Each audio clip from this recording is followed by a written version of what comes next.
rồi bọn ôn mấy nghiệp like nó nghe ta lỡ thôi mấy bà đôi cầm thì Facebook update chân dương like ở trình chân dương like ở trình ở chân ngày nó ngờ lên năm ở pi quạtផលិតផលគឺបុកចូលគ្នាពេលយើងលេបអ្នកនេះកម្រិតស្រកមួយខែ3ទៅ4គីឡូ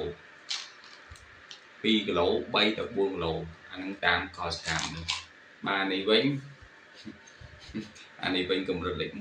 1នេះស្រកចាប់ពី4ទៅ6គីឡូគឺបានផលពិតៗអញ្ចឹងគឺខ្ញុំលេបនេះគឺខ្ញុំលេបម្ដង2គ្រាប់ទូប៉ះពាល់អត់ទេហើយខ្ញុំញ៉ាំបាយតែពេលផឹកហើយទេបានខ្ញុំមកញ៉ាំឆ្នាំហ្នឹងខ្ញុំញ៉ាំបាយតែពេលផឹកទេពេលថ្ងៃខ្ញុំអត់ញ៉ាំទេនេះព្រោះខ្ជិលអញ្ចឹងខ្ញុំលេបទូប៉ះពាល់អីអត់ប៉ះពាល់អីទេបងប្អូនអានេះអារូបរាងអាកម្រិតស្រកតិចស្រក2 3 4មួយខែដោយកសកម្មនេះ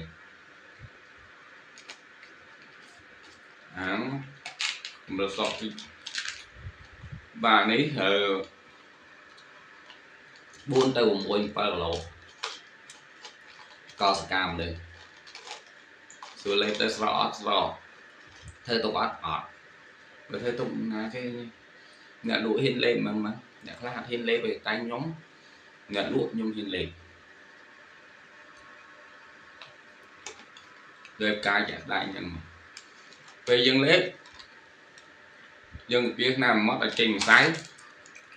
ហើយយើងញ៉ាំទឹក